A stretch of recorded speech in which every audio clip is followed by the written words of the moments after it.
猎物，却是没能杀人的寒风。老师，对不住了，这次也连累您了。Selamat datang di animasi Donghua Spoiler. Om dan Tante, jangan lupa seruput kopinya, kencangkan sabuk pengaman, mari kita mulai. Pada awal episode diceritakan bahwa Xiaoyan memasuki pagoda emas bersama Xiaoju, lalu dia keluar menemui Juhong. Di sisi lain, Chongqing kebingungan. Kemudian, akhirnya Xiaoyan keluar dari 33 dunia menemui rekannya, dan Xin pun berganti. Ketika mendengar ini, Xiaoyan segera menggelengkan kepalanya dengan senyum masam yang terlihat di wajahnya. Aku masih belum bisa mencapai keabadian, jadi aku harus menjadi lebih kuat lagi, ucap Xiaoyan. Sebelum memasuki 33 dunia, kekuatan Dewa Xiaoyan masih berada di tingkat Dewa Bintang 7 puncak. Namun, dalam waktu yang kurang dari 10 tahun, kekuatannya sudah menembus puncak Dewa Bintang 8. Kecepatan kultivasi semacam ini tidak terbayangkan. Juying dan yang lainnya tidak tahu berapa banyak keberuntungan yang dapat diperoleh untuk mencapai peningkatan seperti itu. Baiklah, mari kita bicarakan tentang avatar yang satu itu. Kenapa dia menyerang kami berdua? Ucap Kelinci Bingyun dengan marah.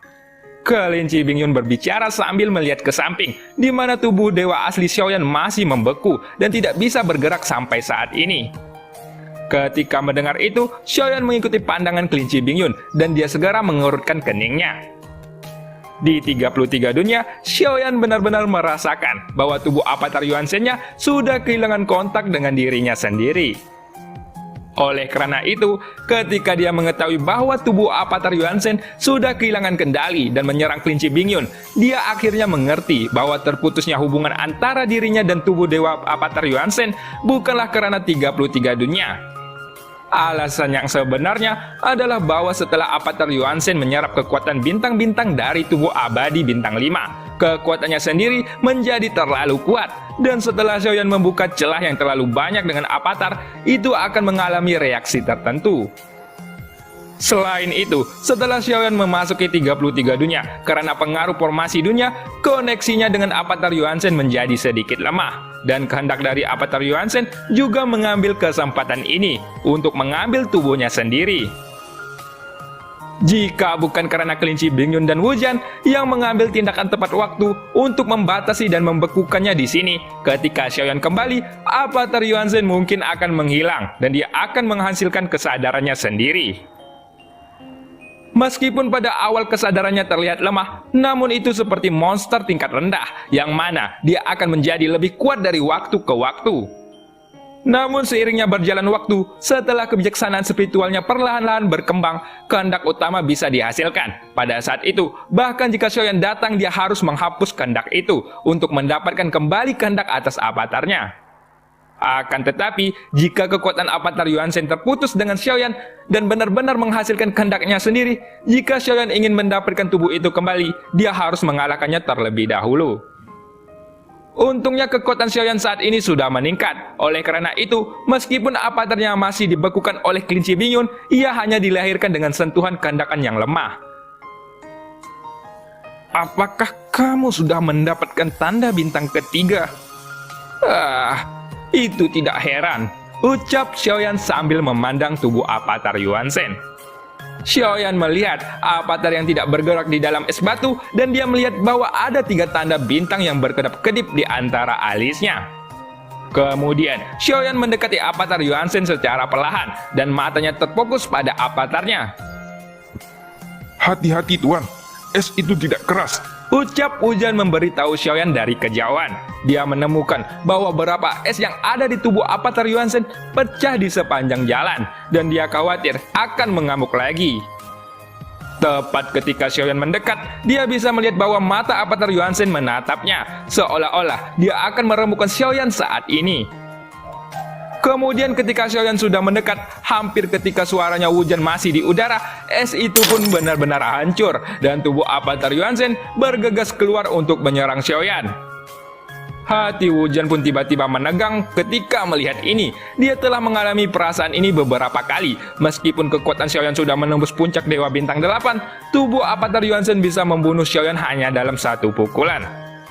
Dengan tanda bintang 3 yang berkedap-kedip di antara alisnya, kekuatan Avatar Yuan Shen saat ini tidak diragukan lagi. Dan sepertinya dia memiliki kualifikasi untuk menghadapi langkah ketiga atau bahkan keempat dari keabadian. Namun meskipun Avatar Yuan Shen sudah mencapai tubuh abadi bintang 3, sekarang jika dia menemukan keabadian di langkah ketiga dan keempat akan sulit untuk mengalahkannya.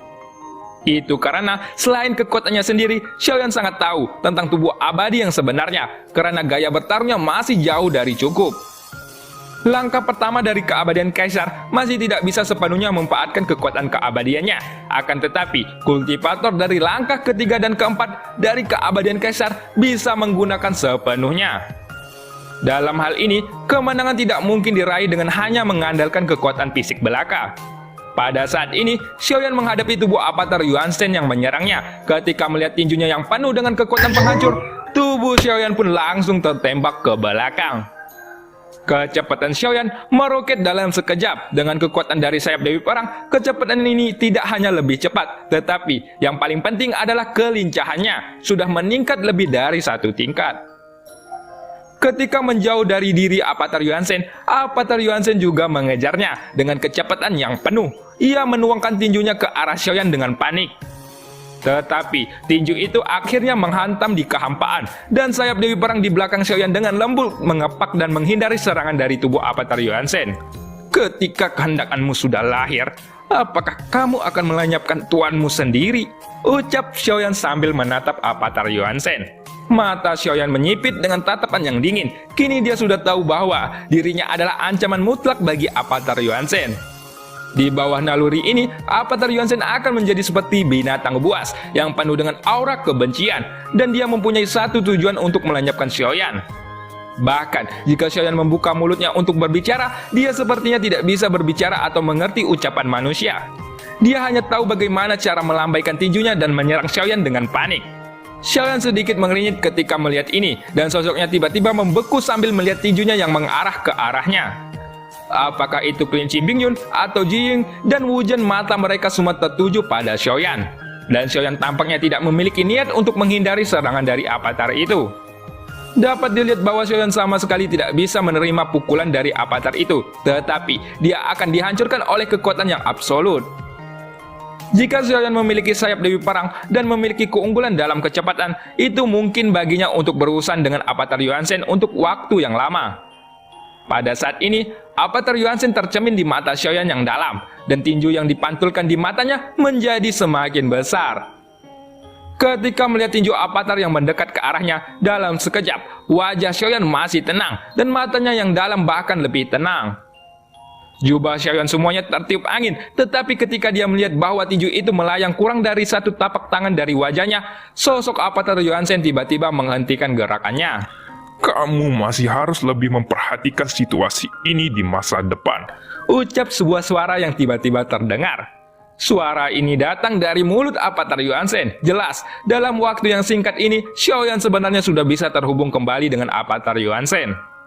Meskipun sebelumnya hubungan ini sudah terputus, itu bukan karena tubuhnya diambil. Jadi kendali mutlak masih ada di tangan Xiaoyan, walaupun koneksi itu masih terputus. Pada saat yang sama ketika Xiaoyan mengendalikan Avatar Yuan Shen, kehendak yang dihasilkan oleh sentuhan itu langsung dimusnahkan oleh Xiaoyan. Sekarang Xiaoyan telah mendapatkan kembali kendali atas avatarnya. Dia merasakan kekuatan fisik yang lebih kuat dari avatar itu, yang mana ia membuat matanya menjadi bersinar.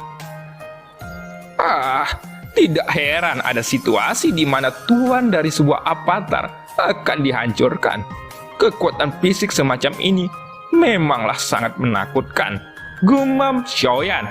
Xiaoyan mengambil napas dingin, dan ketika dia merasakan kekuatan fisik yang kuat dari Avatar Yuan Shen, hatinya sangat melonjak. Dengan cara ini, tubuh Avatar Yuan Shen akan menjadi kekuatan tempur terkuat yang bisa membantu Xiaoyan untuk mengalahkan musuh-musuhnya. Aku tidak tahu apakah Dewa Tertinggi sudah mencatat metode kultivasi atau keterampilan bertarung dari klan Yuan Shen, gumam Xiaoyan. Dengan pertempuran sebelumnya, Xiaoyan merasa bahwa meskipun Avatar Yuan Shen mempunyai kekuatan fisik yang sangat kuat, namun kelemahannya masih terlihat dengan jelas. Xiaoyan pun merenungkan di dalam hatinya dan memikirkan masalah ini, tetapi pada saat ini ia lebih khawatir tentang apakah masih ada kegelisahan di dalam avatar itu atau tidak. Kali ini kehilangan kontak dengan Avatar Yuan Shen juga langsung membuat Xiaoyan mengerti bahwa meskipun dia dapat memiliki avatar yang sangat kuat, avatar itu tidak boleh terlalu kuat dari tubuhnya sendiri.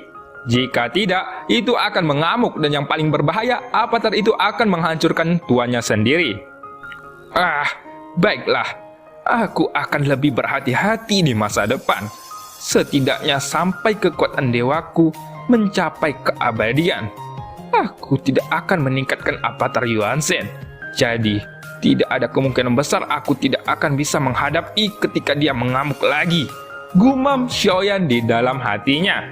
Perbedaan kekuatan antara tubuh dewanya dan avatar Yuan Shen yang sudah mencapai tubuh abadi bintang 3 itu sudah mencapai batasnya. Jika avatar Yuan Shen menjadi lebih kuat lagi, avatar itu kemungkinan besar akan melepaskan diri dari kendali Xiaoyan. Namun, pemisahan semacam ini tidak akan terjadi ketika Xiaoyan menjadi lebih kuat. Hal yang paling menakutkan adalah ketika beberapa pertempuran hidup dan mati. Begitu ada situasi seperti itu akan menjadi pukulan fatal bagi Xiaoyan.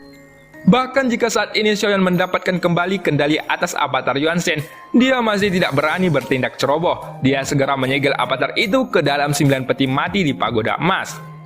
Disegel oleh 9 peti mati, dia tidak akan khawatir dengan serangan balasan dari avatar itu. Jika Xiaoyan tidak ingin serangan balas itu terjadi lagi, maka kekuatan dewanya harus mencapai dewa bintang 9 bagaimanapun caranya. Adapun avatar Laozu tidak akan ada reaksi seperti avatar Yuan Shen untuk saat ini. Oleh karena itu, Xiaoyan menyimpan avatar Laozu di sisinya untuk menghindari kecelakaan. Ayo pergi, tidak perlu tinggal di sini lebih lama lagi, ucap Xiaoyan sambil memandang dua binatang buas yang mengawasinya di ujung yang jauh. Jadi apa jawabanmu? Tanya Juying sambil menatap Xiaoyan. Sebelumnya Xiaoyan sudah berjanji untuk memberikan jawaban ketika kekuatan dewanya sudah mencapai dewa bintang 8. Juying mengingat janji ini dengan sangat jelas. Dia telah menunggu di sini untuk mendengar jawaban dari Xiaoyan. Senior Juying, kenapa kamu ingin kembali ke dunia sensi? Sejauh yang aku tahu, dunia sensi akan segera diserang. Dan aku khawatir dunia itu akan menjadi medan perang, ucap Xiaoyan sambil memandang Juying dengan wajah yang serius. Faktanya Juying bukanlah makhluk yang berasal dari dunia sensi, dan dengan membawanya kembali ke dunia sensi, itu akan menimbulkan masalah besar. Oleh karena itu, Xiaoyan harus mempertimbangannya dengan hati-hati. Medan pertempuran. Faktanya selama kamu hidup cukup lama, kamu akan menemukan bahwa kematian tidak lebih baik. Meskipun aku tidak dilahirkan dunia sensi, semua ingatanku berasal dari dunia sensi. Jadi, aku sudah menganggap dunia sensi sebagai duniaku sendiri, ucap Juying. Ketika mendengar ini, Xiaoyan merasa bahwa kenapa Juying ingin kembali ke dunia sensi adalah sama seperti perasaannya terhadap benua Daoqi dan benua Daodi. Kini, Xiaoyan sudah berkeliaran di luar dunia terlalu lama. Tidak peduli apakah itu hidup atau mati, hanya ada daun yang terakhir yang jatuh dapat kembali ke akarnya. Xiaoyan pun merasa sedikit prihatin dan terus menatap Juying. Dari kata-katanya, Xiaoyan bisa merasakan bahwa ada semacam kasih sayang yang mungkin tidak bisa dia bayangkan. Itu adalah semacam perasaan kesepian. Namun, hal ini bukanlah kesepian 100 tahun atau kesepian 1000 tahun, tetapi kesepian puluhan ribuan tahun tanpa batas. Juying selalu berada dalam kegelapan di jurang kematian.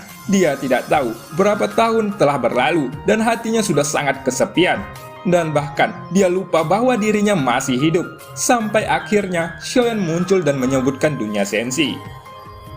Akhirnya setelah penantian yang sangat lama ini, Juying pun kembali menemukan seberkas api harapan di hatinya yang gelap dan kesepian. Kembali adalah salah satunya hal yang ada di dalam pikiran saat ini. Apakah kamu tahu tentang yang bernama dunia reruntuhan? Tanya Xiaoyan. Sebelumnya Janlou berkata bahwa dirinya hanya setengah langkah menuju dunia reruntuhan. dan jelas masih ada celah antara dia dan si binatang iblis. Jadi, Xiaoyan pasti akan mampu membawa Juying kembali ke dunia sensi. Apakah itu Xiaoju atau Juying ini? Jika mereka semua dapat dibawa kembali ke dunia sensi, maka itu pasti akan memberi dunia sensi kekuatan tempur yang lebih kuat. Ini tentu saja, Xiaoyan tidak akan menyembunyikan sosok Xiaoju dan Juying. Akan tetapi, Xiaoyan akan memberitahu mereka sebelumnya bahwa dunia sensi akan diserang. Adapun apakah mereka akan pergi atau tinggal, itu terserah mereka untuk melakukannya secara sukarela, dan Xiaoyan tidak akan pernah melakukan pemaksaan. Ini karena dunia sensi mengalami kesulitan dalam beberapa hal yang tidak memiliki dasar, dan karena Xiaoyan tahu bahwa perang pasti akan memiliki pengorbanan. Jadi, jika Xiaoyan tidak memberitahu mereka, bahkan jika mereka ingin kembali ke dunia sensi, itu tidak masuk akal, dan malah sebaliknya, mereka menjebak diri mereka sendiri. Apakah kamu benar-benar belum pernah ke dunia runtuhan? Aku seharusnya sudah menginjak ke dunia runtuhan setengah langkah. Dunia ini adalah dunia di tingkat kehidupan. Hanya mereka yang telah bertahan selama lebih dari 100.000 tahun yang memenuhi syarat untuk masuk ke dunia runtuhan itu. Ucap Juying. Jika kamu bisa membawaku masuk ke dunia runtuhan, aku bisa membawamu kembali ke dunia sensi. Ucap Xiaoyan dengan ekspresi serius. Bukankah karena setengah langkah itu tidak cukup? Tanya Juying. Pada saat ini Juying sangat yakin bahwa untuk menerobos ke dunia runtuhan yang nyata, selain waktu, dirinya juga perlu memahami arti sebenarnya dari tingkatan dunia tersebut sebelum dia bisa melangkahinya. Ketika mendengar kata-kata ini, Xiaoyan mencubit dagunya dan sedikit mengerutkan dahinya. Namun sebelumnya, Jianlao hanya berkata bahwa harga kegagalannya sedikit berat. Aku tidak berpikir, tidak mungkin untuk mencobanya. Ucap Xiaoyan yang segera tertawa. Apa yang akan kamu coba? Tanya Juying sambil menatap Xiaoyan dengan bingung. Jika kamu sudah mengikuti sang dewa tertinggi, kamu pasti tahu hal-hal tentang Lingsu. Ucap Xiaoyan dengan perlahan. Tentu saja mereka mungkin tahu tentang Lingsu, akan tetapi mereka tidak boleh tahu tentang keberadaan pagoda emas. Namun reruntuhan yang berada di dalam perlindungan pagoda emas pasti lebih baik dari Xiaoyan. Apakah yang kamu maksud itu reruntuhan spiritual? Tanya Juying. Juying jelas sangat terkejut pada saat mendengar kata-kata itu, dan Xiaoyan pun menganggukkan kepalanya ketika mendengar nada suaranya. Apakah kamu bisa membuka ruang reruntuhan spiritual itu? Tanya Juying yang kembali mengkonfirmasinya. Xiaoyan pun mengangguk lagi, tetapi dia tidak akan memberitahu Juying bahwa ruang reruntuhan spiritual di lantai 12 pagoda emas juga dikenalinya. Dan cerita pun berakhir. Sampai jumpa di episode selanjutnya. Buah mengkudu, buah mangga. Jangan lupa untuk like-nya.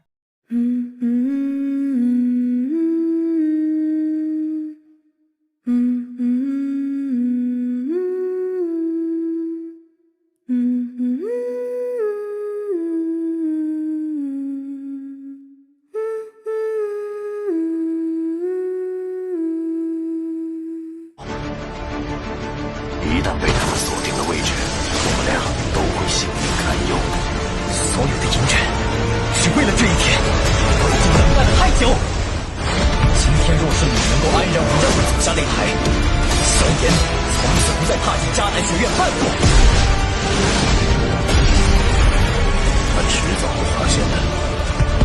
既然如此，就给他一个惊喜吧。今天我不会让你们两人彻底的闭上嘴。就算他还活着，你们之间也绝不可能。